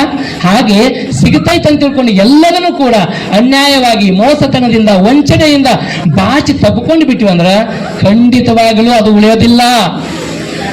ಅದು ಮತ್ತೆ ನಾವು ಇಲ್ಲೇ ಬಿಟ್ಟು ಹೋಗಲೇಬೇಕು. ಹಾಗಾಗಿ ಇವತ್ತು ನಾನು ಉಣ್ಣುವಂತ ಅನ್ನ ನನ್ನ ಶ್ರಮದ ಬೆವರಿನಲ್ಲಿ ಬೆಂದಿದ್ರೆ ಅದು ಒಂದು ಸಂತೃಪ್ತಿಯನ್ನ ನೀಡುತ್ತೆ, ಆನಂದವನ್ನ ನೀಡುತ್ತೆ, ಸಾರ್ಥಕತೆಯನ್ನ ನೀಡುತ್ತೆ. ಇಲ್ಲದೆ ಹೋದ್ರೆ ಜೀರ್ಣಿಸದ ಋಣಶೇಷ, ಅದು ಜೀರ್ಣ ಆಗೋದಿಲ್ಲ, ಯಾವುದೋ ರೂಪದಲ್ಲಿ ನಮ್ಮಿಂದ ಬಿಟ್ಟು ಹೋಗುತ್ತೆ ಅನ್ನುವಂಥ ಒಂದು ಎಚ್ಚರಿಕೆಯನ್ನ ಇಟ್ಟುಕೊಂಡು ನೀವೇನು ದುಡಿದು ಸಂಪಾದನೆ ಮಾಡ್ತಾ ಇದ್ದೀರಲ್ಲ, 4ನೆಯ ಗಣಿತ ಕ್ರಿಯೆನೇ ದುಡಿದದ್ದನ್ನು ಭಾಗಿಸು. ಈಗ ನೀವೆಲ್ಲ ದುಡಿದಿದ್ರಲ್ಲಿ ಸ್ವಲ್ಪ ಸ್ವಲ್ಪ ಎಲ್ಲರೂ ಕೂಡಿಸಿ ಇಂಥ ಅದ್ಭುತವಾದಂಥ ಕಾರ್ಯಕ್ರಮ ಮಾಡಿರಿ. ಯಾರು ಒಬ್ಬರೇ ಹಾಕಿಲ್ಲ, ಇಲ್ಲ, ಎಲ್ಲರ ಶ್ರಮ ನಿಮ್ಮ ಶಕ್ತ್ಯಾನುಸಾರ. ನೀವು ಎಷ್ಟು ತೀರ್ಮಾನ ಮಾಡಿದ್ರೆ ಅಷ್ಟು ಕೊಡ್ಲಿಕ್ಕೆ ಆಗದೆ ಇರ್ಬೋದು. ನಿಮ್ಮ ಶಕ್ತ್ಯಾನುಸಾರ ಪ್ರತಿಯೊಬ್ಬರು ಧನದ ರೂಪದಲ್ಲಿ, ಇಲ್ಲಪ್ಪ ನನಗೆ ಕೊಡ್ಲಿಕ್ಕೆ ಧನ ಇಲ್ಲ ಅಂದ್ರೆ ನಿಮ್ಮ ಒಂದಷ್ಟು ಶ್ರಮದ ಮೂಲಕನೂ ಕೂಡ ಇಲ್ಲಿ ಸೇವೆಯನ್ನು ಸಲ್ಲಿಸ್ತಾ ಇದ್ರಲ್ಲ, ಇದು ನಿಜವಾದಂಥ ದಾನನೇ. ದಾನ ಅಂದ್ರೆ ಬೇರೆ ನನ್ನ ಹತ್ರ ಇರುವಂತಹ ಆಸ್ತಿನ ಕೊಡೋದು, ದುಡ್ಡೇ ಕೊಡೋದು ಅಂತ ಅಲ್ಲ. ನೀವು ಅಲ್ಲಿ ಹೋಗಿ ಈ ಒಂದು ಕಾರ್ಯಕ್ರಮದಲ್ಲಿ ಒಂದಷ್ಟು ಕುರ್ಚಿ ಹಾಕಿ, ಒಂದಷ್ಟು ಕಾರ್ಯಕ್ರಮದಲ್ಲಿ ಅಲ್ಲಲ್ಲಿ ಇಲ್ಲಲ್ಲಿ ಓಡಾಡಿ ಬಂದಂತ ಅತಿಥಿ ಅಭ್ಯಾಗತರಿಗೆ ಒಂದಷ್ಟು ಸೇವೆ ಮಾಡಿದ್ರೆ ಅದು ಕೂಡ ದಾನನೇ, ಅದು ಕೂಡ ದಾನನೇ. ಹಾಗಾಗಿ ಇವತ್ತು ದಾನ ಮಾಡುವಂಥ ಅಥವಾ ಇನ್ನೊಬ್ಬರಿಗೆ ನೆರವಾಗುವಂಥ, ಇನ್ನೊಬ್ಬರ ಬದುಕಿಗೆ ಏನಾದರೂ ಕತ್ತಲು ಆವರಿಸಿದ್ರೆ ಬೆಳಕಾಗುವಂಥ ಕೆಲಸವನ್ನೂ ಕೂಡ ಮಾಡಬೇಕು ಅನ್ನುವಂಥ ಈ 4 ಸಾಲಿನ ಈ ಒಂದು ಪದ್ಯ ನಮ್ಮ ಜೀವನಕ್ಕೆ ಎಷ್ಟು ಮಹತ್ವ ಅಲ್ವಾ? ಗಣಿತ ಅಂದ್ರೆ ನಾವು ಬರೇ ಕೂಡುದು, ಕಳೆಯೋದು, ಗುಣಕಾರ ಭಾಗಾಕಾರ ಅಷ್ಟೇ ಅಲ್ಲ, ಇದು ಜೀವನದ ಸತ್ಯ. ಅದಕ್ಕೆ ಅನ್ನದಾನ ತರಂ ದಾನಂ, ವಿದ್ಯಾದಾನ ಮದಾಪರಂ, ಅನ್ನೇನ ಕ್ಷಣಿಕ ತೃಪ್ತಿಯ ಯಾ ಜೀವಂ ಅಂತ ಹೇಳ್ತಾರೆ. ಅನ್ನದಾನ ಅನ್ನುವಂಥದ್ದು ಬಹಳ ಶ್ರೇಷ್ಠವಾದಂಥ ದಾನ. ಈ ಅನ್ನದಾನಕ್ಕಿಂತಲೂ ಇನ್ನೂ ಶ್ರೇಷ್ಠವಾದಂಥ ದಾನ ಯಾವುದಾದ್ರೂ ಇದ್ರೆ ಅದು ವಿದ್ಯಾದಾನ. ಅಂತ ವಿದ್ಯಾದಾನವನ್ನ ಶ್ರೀ ರಾಮಲಿಂಗೇಶ್ವರ ವಿದ್ಯಾಸಂಸ್ಥೆ ಹಾಗಿರುವಂತಹ ಇಲ್ಲಿರುವಂತಹ ಎಲ್ಲ ಗುರುವರಿಯರು ನಿಮಗೆ ದಾನದ ರೂಪದಲ್ಲಿ ನೀಡಿದ್ದಾರೆ. ಅವ್ರಿಗೊಂದು ಜೋರಾದ ಚಪ್ಪಾಳೆ ಮೂಲಕ ನೀವೆಲ್ಲರೂ ಕೂಡ ಕೃತಜ್ಞತಾಭಾವದಿಂದ ಅಭಿನಂದನೆಗಳನ್ನು ಸಲ್ಲಿಸೋಣ. ಇಂಥ ದಾನ ಐತಲ್ಲ, ಅನ್ನದಾನ ಮಾಡಿದ್ರೆ ಬಹಳ ಒಂದು ಕ್ಷಣಿಕ. ಈ ಒಂದು ಹೊತ್ತಿನಿಗೆ ನಾವು ಅನ್ನದಾನ ಮಾಡಿದ್ರೆ ಮತ್ತೆ ಸಾಯಂಕಾಲ ಹೊಟ್ಟೆ ಹಸಿತೈತಿ. ಆದ್ರೆ ವಿದ್ಯಾದಾನ ಅನ್ನುವಂಥದ್ದು ಇದೆಯಲ್ಲ, ಅವ್ರ ಬದುಕಿನ ನಿಮ್ಮ ಪೂರ್ಣ ಆಯುಷ್ಯ ಇರುವವರೆಗೂ ಕೂಡ ಆ ಜ್ಞಾನದ ಬೆಳಕಿನಿಂದಲೇ ಇವತ್ತು ನೀವು ಎಷ್ಟೆಷ್ಟೋ ಎತ್ತರದಲ್ಲಿ ಬೆಳೆದಿದ್ದೀರಿ, ಎಷ್ಟೆಷ್ಟೋ ಎತ್ತರದಲ್ಲಿ ಬೆಳೆದಿದ್ದೀರಿ. ನಿಜವಾಗ್ಲೂ ನನಗೆ ಬಹಳ ಹೆಮ್ಮೆ ಅನಿಸ್ತಾ ಇದೆ. ಬಹಳಷ್ಟು ವಿದ್ಯಾರ್ಥಿಗಳು ಉನ್ನತವಾದಂಥ ಸ್ಥಾನದಲ್ಲಿದ್ದೀರಿ. ಇನ್ನೂ ಕೆಲವೊಂದಿಷ್ಟು ವಿದ್ಯಾರ್ಥಿಗಳು ಬೇರೆ ಬೇರೆ ಜೀವನವನ್ನ ಏನು ಉದ್ಯೋಗಗಳನ್ನ ಮಾಡ್ತಾ ನೀವೇನು ಜೀವನವನ್ನ ನಡೆಸ್ತಾ ಇದ್ರಲ್ಲ, ಒಂದು ತಿಳ್ಕೋರಿ, ನಿಮ್ಮ ಜೀವನದಲ್ಲಿ ನೀವು ನಿಜವಾಗ್ಲೂ ಯಶಸ್ಸನ್ನ ಗಳಿಸಬೇಕಾದ್ರೆ ಈ 4 ಸೂತ್ರಗಳನ್ನ, ಸಂಕಲನ, ವ್ಯವಕಲನ, ಗುಣಾಕಾರ, ಭಾಗಾಕಾರ, ಈ 4 ಸೂತ್ರಗಳನ್ನ ನೀವೇನಾದ್ರೂ ಜೀವನದಲ್ಲಿ ಅಳವಡಿಸಿಕೊಂಡ್ರೆ ನೀವು ಏನಾದ್ರೂ ಗುರುವಿಗೆ ಋಣವನ್ನ ತೀರಿಸುವಂತ. ಅದಕ್ಕೆ GS ಶಿವರುದ್ರಪ್ಪನವರು ಹೇಳ್ತಾರೆ, ಎನ್ನಿತು ಜನ್ಮದಲ್ಲಿ ಎನ್ನಿತು ಜೀವರಿಗೆ ಎನ್ನಿತು ನಾವು ಋಣಿಯೋ, ತಿರುಗಿ ನೋಡಿದರೆ ಬಾಳು ಎಂಬುದಿದು ಋಣದ ರತ್ನಗನಿಯೋ, ಋಣದ ರತ್ನಗನಿಯೋ. ಈ ದೇಹ, ತಂದೆ ತಾಯಿ ಈ ದೇಹಕ್ಕೆ ಉಸಿರನ್ನ ಕೊಟ್ಟು ಈ ಭೂಮಿಗೆ ತಂದಿದ್ದಾರೆ. ಈ ದೇಹಕ್ಕೆ ಸಂಸ್ಕಾರವೆಂಬಂತ ಹೆಸರನ್ನ, ಜ್ಞಾನವನ್ನ ಕೊಟ್ಟು ಇವತ್ತು ಪ್ರಕಾಶಮಾನವಾಗಿ ಬೆಳಗಲಿಕ್ಕೆ ವಿದ್ಯಾ ಗುರುಗಳು ನಿಂತಿದ್ದಾರೆ. ಅದಕ್ಕೆ ಹೇಳ್ತಾರೆ, ನ ಗುರುರ್ ಅಧಿಕಂ, ಗುರುವಿಗಿಂತ ದೊಡ್ಡದಾದಂಥ ವ್ಯಕ್ತಿ ಈ ಜಗತ್ತಿನಲ್ಲಿ ಯಾರೂ ಇಲ್ಲ. ಬೇಕಾದಂಥ ಉನ್ನತ ಹುದ್ದೆಯಲ್ಲಿ ಇದ್ರೂ ಕೂಡ ಗುರುವಿಗೆ ಬಾಗಲೇಬೇಕು, ಗುರುವಿಗೆ ತಲೆ ಬಾಗಲೇಬೇಕು. ಯಾಕಂದ್ರೆ ಅದು ಪ್ರಕೃತಿಯ ತತ್ವ, ಪ್ರಕೃತಿಯ ತತ್ವ. ಹಾಗಾಗಿ ಇವತ್ತು ತಾವೆಲ್ಲ ಗುರು ಬ್ರಹ್ಮ, ಗುರು ವಿಷ್ಣು, ಗುರುದೇವೋ ಮಹೇಶ್ವರ, ಗುರು ಸಾಕ್ಷಾತ್ ಪರಬ್ರಹ್ಮ ತಸ್ಮೈ ಶ್ರೀ ಗುರುವೇ ನಮಃ ಅಂತ ಏನು ಈ ಆದಿಶಂಕರರು ರಚಿಸಿರುವಂಥ ಈ ಸಾಲುಗಳು, ಹೇಗೆ ಬ್ರಹ್ಮ ವಿಷ್ಣು ಮಹೇಶನನ್ನ ಯಾರಿಗಾದ್ರೂ ಹೋಲಿಸಿದ್ರೆ ಅದು ಗುರುವಿಗೆ ಮಾತ್ರ ಹೋಲಿಸಿರ್ತಾನೆ, ಗುರುವಿಗೆ ಮಾತ್ರ ಹೋಲಿಸಿರ್ತಾನೆ. ಅದಕ್ಕೆ ಗುರುನೇ ಶ್ರೇಷ್ಠ. ಒಮ್ಮೆ ಕಬೀರದಾಸರಿಗೆ ಯಾರೋ ಒಬ್ಬರು ಕೇಳ್ತಾರೆ, ಕಬೀರದಾಸರೇ, ನಿಮ್ಮ ಎದುರುಗಡೆ ಗುರು ಮತ್ತು ಭಗವಂತ ಇಬ್ರು ಬಂದ್ರೆ ನೀವು ಮೊದಲ ಯಾರಿಗೆ ನಮಸ್ಕಾರ ಮಾಡ್ತೀರಿ ಅಂತ ಕೇಳಿದಾಗ, ಗುರು ಮತ್ತು ಭಗವಂತ ಇಬ್ರು ನಿಮ್ಮ ಎದುರುಗಡೆ ಬಂದಾಗ ಯಾರಿಗೆ ನೀವು ನಮಸ್ಕಾರ ಮಾಡ್ತೀರಿ ಅಂತ ಹೇಳಿದಾಗ, ಆಗ ಕಬೀರರು ಒಂದು ದೋಹೆಯಲ್ಲಿ ಹೇಳ್ತಾರೆ, ಗುರು ಗೋವಿಂದ ಗೋವು ಕಡೆ ಕಾಕೇಲ ಗೋಪಯ, ಬಿಳಿಹಾರಿ ಗುರು ಆಪ್ನೆ ಗೋವಿಂದ ದಿಯೋಬತಾಯ ಅನ್ನುವಂಥ ಮಾತು ಹೇಳ್ತಾರೆ ದೋಹೆಯಲ್ಲಿ.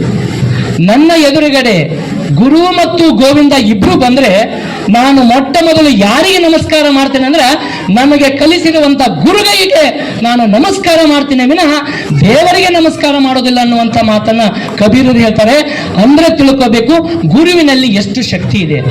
ಯಾಕೆ ಅಂತ ಪ್ರಶ್ನೆ ಮಾಡಿದಾಗ, ಗುರುವರ್ಯ, ನಾನು ಭಗವಂತನ ಬಿಟ್ಟು ಗುರುವಿಗೆ ಯಾಕೆ ನಮಸ್ಕಾರ ಮಾಡ್ತೇನೆ ಅಂದ್ರೆ, ಗುರು ಪಥವನ್ನ ತೋರಿದವನು ಅಂದ್ರೆ ಶಿವಪಥವನ್ನ ತೋರಿದವನು ಯಾರು? ಗುರುವೇ ಮೊದಲು. ಅದಕ್ಕೆ ಹೇಳಿದ್ರಲ್ಲ ಮೊದಲ, ಶಿವಪಥವ ತೋರಿದೊಡೆ ಗುರುವೇ ಮೊದಲು. ಅಂದ್ರೆ ಭಗವಂತನನ್ನ ಸಾಕ್ಷಾತ್ಕರಿಸಿಕೊಳ್ಳುವ ಅಥವಾ ಈ ಜೀವನವನ್ನ ಸಾರ್ಥಕಪಡಿಸಿಕೊಳ್ಳುವ ನಿಜವಾದ ಬದುಕಿನ ಒಂದು ಸತ್ಯತೆಯನ್ನ ಬೆಳಕನ್ನ ನೀಡಿದವರು ಯಾರಾದ್ರೂ ಆಗಿದ್ರೆ ಅದು ನಮ್ಮ ಗುರುಗಳು, ನಮ್ಮ ಗುರುಗಳು ಅನ್ನುವಂಥ ಅಭಿಮಾನದಿಂದ ಯಾವತ್ತಿಗೂ ಕೂಡ ನಾವು ದಿನನಿತ್ಯ ಗುರು ಪಠನವನ್ನ, ಗುರು ಸ್ಮರಣೆಯನ್ನ ಮಾಡಬೇಕು. ಅಂದಾಗ ಮಾತ್ರ ನಾವು ಗುರುಗಳಿಗೆ ನಿಜವಾಗಿ ಒಂದು ಧನ್ಯತೆಯನ್ನ ಅರ್ಪಿಸಲಿಕ್ಕೆ ಸಾಧ್ಯ ಇದೆ. ಯಾಕಂದ್ರೆ ಇವತ್ತು ಬಹಳಷ್ಟು ಶಿಕ್ಷಣದ ವ್ಯವಸ್ಥೆಯಲ್ಲಿ ಬಹಳ ಅಲ್ಲೋಲ ಕಲ್ಲೋಲವಾಗಿದೆ. ಕೊನೆಯಲ್ಲಿ ಒಂದು ಮಾತು ನಿಮ್ಮೆಲ್ಲರಿಗೂ ಹೇಳಿ ನನ್ನ ಮಾತುಗಳನ್ನು ಮುಗಿಸ್ತೀನಿ. ಅಲ್ಲಮ ಪ್ರಭುಗಳ ಒಂದು ವಚನದಲ್ಲಿ, ಕೃತಯುಗದಲ್ಲಿ ಶ್ರೀ ಗುರು ಶಿಷ್ಯಂಗೆ, ಕೃತಯುಗದಲ್ಲಿ ಶ್ರೀ ಗುರು ಶಿಷ್ಯಂಗೆ ಬಡಿದು ಬುದ್ಧಿ ಕಲಿಸಿದೊಡೆ ಆಗಲಿ ಮಹಾಪ್ರಸಾದವೆಂದನಯ್ಯ. ತ್ರೇತಾಯುಗದಲ್ಲಿ ಶ್ರೀ ಗುರು ಶಿಷ್ಯಂಗೆ ಬೈದು ಬುದ್ಧಿ ಕಲಿಸಿದೊಡೆ ಆಗಲಿ ಮಹಾಪ್ರಸಾದವೆಂದನಯ್ಯ. ದ್ವಾಪರ ಯುಗದಲ್ಲಿ ಶ್ರೀ ಗುರು ಶಿಷ್ಯಂಗೆ ಜಂಕಿಸಿ ಬುದ್ಧಿ ಕಲಿಸಿದೊಡೆ ಆಗಲಿ ಮಹಾಪ್ರಸಾದವೆಂದನಯ್ಯ. ಕಲಿಯುಗದಲ್ಲಿ ಶ್ರೀ ಗುರು ಶಿಷ್ಯಂಗೆ ವಂದಿಸಿ ಪೂಜಿಸಿ ನಮಿಸಿ ಮನೆಗೆ ಹೋಗಿ ಬಾರಪ್ಪ ಕಲಿ ಅಂತ ನಮಿಸಿ ಹೇಳುವ ಪರಿಸ್ಥಿತಿ ಇವತ್ತು ನಿರ್ಮಾಣವಾಗಿದೆ.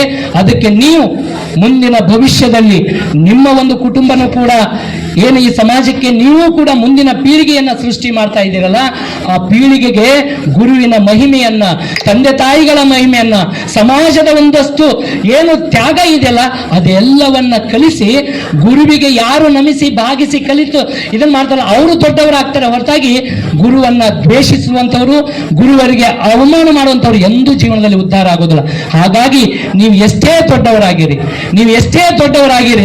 ಮರ ಎಷ್ಟೇ ದೊಡ್ಡದಾಗಿದ್ರು ಕೂಡ ತನ್ನ ಬೇರನ್ನ ಏನಾದ್ರೂ ಮರಿತಪ್ಪ ಅಂದ್ರೆ ಅವತ್ತೇ ಆ ಮರ ಬಿದ್ದೋಗುತ್ತೆ. ಹಾಗಾಗಿ ಇವತ್ತು ನೀವು ಎಷ್ಟೇ ಎತ್ತರವಾಗಿದ್ರು ನಿಮ್ಮ ಬುಡದ ಬೇರುಗಳು ಅಂದ್ರೆ ನಿಮ್ಮ ತಂದೆ ತಾಯಿ, ಗುರು, ಸಮಾಜ, ನಿಮ್ಮ ಸ್ನೇಹಿತರು, ನಿಮ್ಮ ಒಂದು ಯಶಸ್ವಿಗೆ ಯಾರೆಲ್ಲ ಕಾರಣಕರ್ತರಾಗಿರಲ್ಲ ಅವರೆಲ್ಲರನ್ನ ಸದಾ ಸ್ಮರಣೆ ಮಾಡ್ತಾ ಈ ಜೀವನವನ್ನ ಸಾರ್ಥಕ ಪಡಿಸಿಕೊಳ್ಳುವಂತಹ ವಿಚಾರವನ್ನ ಇಲ್ಲಿವರೆಗೆ ಹೇಳಿ, ಇಲ್ಲಿವರೆಗೆ ನಾನು ಬಹಳ ಅತ್ಯಂತ ಕಿರಿಯವ ಎಲ್ಲರ ಜೊತೆ ಇಲ್ಲಿ ಕೂಡಿದವರಲ್ಲಿ ನನ್ನ ಅನುಪಮತಿಗೆ ತಿಕ್ಕಂತ ವಿಚಾರಗಳನ್ನು ನೀವು ಕೊಟ್ಟಿರುವಂತಹ ಸಮಯದಲ್ಲಿ ಇಲ್ಲಿ ಸ್ಪಷ್ಟಪಡಿಸಲಿಕ್ಕೆ ನಾನು ತಿಳಿಸಿದ್ದೇನೆ. ಇವುಗಳಲ್ಲಿ ಒಳ್ಳೆಯದನ್ನ ಸ್ವೀಕಾರ ಮಾಡಿ, ಸರ್ ಹೇಳಿದ್ದು ಯಾಕೋ ಸರಿ ಅನಿಸ್ಲಿಲ್ಲ ಅಂದ್ರೆ ಅದನ್ನ ಏನ್ ಮಾಡ್ರಿ, ಈ ಕಿವಿಯಲ್ಲಿ ಕೇಳಿ ಇಲ್ಲಿ ಬಿಡ್ರಿ. ಒಟ್ಟಾರೆ ನನ್ನ ಆಶಯ ನೀವೆಲ್ಲರೂ ಕೂಡ ಸಮಾಜದ ಬೆಳಕಾಗಿ ಗುರುವರ್ಯ ತಂದೆ ತಾಯಿಗಳ ಈ ವಿದ್ಯಾಸಂಸ್ಥೆಯ ಕೀರ್ತಿಯನ್ನ ತರುವಂತ ಆದರ್ಶ ವಿದ್ಯಾರ್ಥಿಗಳು, ಆದರ್ಶ ಪುರುಷರು, ಆದರ್ಶ ಮಹಿಳೆಯರು ತಾವೆಲ್ಲರೂ ಆಗ್ರಿ ಅನ್ನುವಂಥ ಸದಾಶಯವನ್ನ ಕೋರಿ ಇಲ್ಲಿ ಮಾತನಾಡಲಿಕ್ಕೆ ಅವಕಾಶ ಕೊಟ್ಟಂತ ತಮಗೂ ತಮ್ಮೆಲ್ಲರಿಗೂ ವಂದಿಸಿ ಒಂದೆರಡು ಮಾತುಗಳಿಗೆ ವಿರಾಮ ಮಾಡ್ತಾ ಇದ್ದೀನಿ. ಧನ್ಯವಾದ.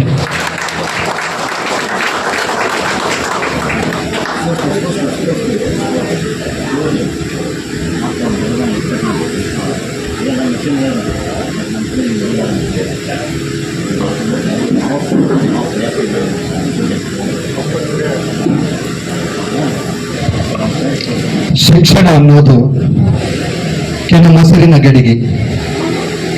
ಶಿಕ್ಷಣ ಅನ್ನೋದು ಕೆನೆ ಮೊಸರಿನ ಗಡಿಗೆ. ಸಮುದಾಯದ ಜನರೆಲ್ಲ ಕಡೆಗೋಲಾಗಿ ಶಿಕ್ಷಕರು ಕರೆದಾಗ ಸಿಕ್ಕೈತೆ ಇದೆ ಬೆನ್ನಿ. ಮುಕ್ಕುತ ಜೋಕಾಲಿ ಜೀಕೋಣ, ಆ ಹಿಡಿ ಬೆನ್ನಿಯ ಮುಕ್ಕುತ ಜೋಕಾಲಿ ಜೀಕೋಣ. ಮಕ್ಕಳು ಎಷ್ಟೇ ಇರಲಿ, ಹೆಣ್ಣಿರಲಿ ಗಂಡಿರಲಿ, ಮಕ್ಕಳು ಎಷ್ಟೇ ಇರಲಿ, ಹೆಣ್ಣಿರಲಿ ಗಂಡಿರಲಿ, ಸದಾ ಶಿಕ್ಷಣ ಕಲಿತಿರಲಿ. ಆದರೆ ಈ ದೇಶದ ಆಸ್ತಿ ಎಂಬುದು ಎಲ್ಲರಿಗೂ ತಿಳಿದಿರಲಿ. ಅದು ಎಲ್ಲಿ ಶಿಕ್ಷಣ ಕಲಿತೀರಿ ಅಂತ ಹೇಳಿದ್ರೆ ಇಂಥ ಸಂಸ್ಕಾರವನ್ನ ಕೊಡ್ತಕ್ಕಂಥ, ಜೀವನದ ಮೌಲ್ಯಗಳನ್ನ ಕೊಡ್ತಕ್ಕಂಥ ಇಂಥ ಪವಿತ್ರವಾದ ರಾಮಲಿಂಗೇಶ್ವರ ವಿದ್ಯಾವರ್ಧಕ ಸಂಘದ ಅಂಗ ಸಂಸ್ಥೆಗಳಲ್ಲಿ ಇರಲಿ ಎನ್ನುವಂತಹ ಮಾತನ್ನ ಈ ಸಂದರ್ಭದಲ್ಲಿ ನೆನಪು ಮಾಡಿಕೊಳ್ತಾ, ತಮ್ಮೆಲ್ಲರಿಗೂ ಅನುಭವದ ಉಪನ್ಯಾಸ ಮಾಲಿಕೆಯನ್ನು ಉಣಬಡಿಸಿದಂತ ರವಿಆರ್ ಕಂಬಾಲ್ ಸರ್ ಅವರಿಗೆ ತಮ್ಮೆಲ್ಲರ ಜೋರಾದ ಚಪ್ಪಾಳಿಯೊಂದಿಗೆ ಅಭಿನಂದನೆಗಳನ್ನು ಸಲ್ಲಿಸೋಣ.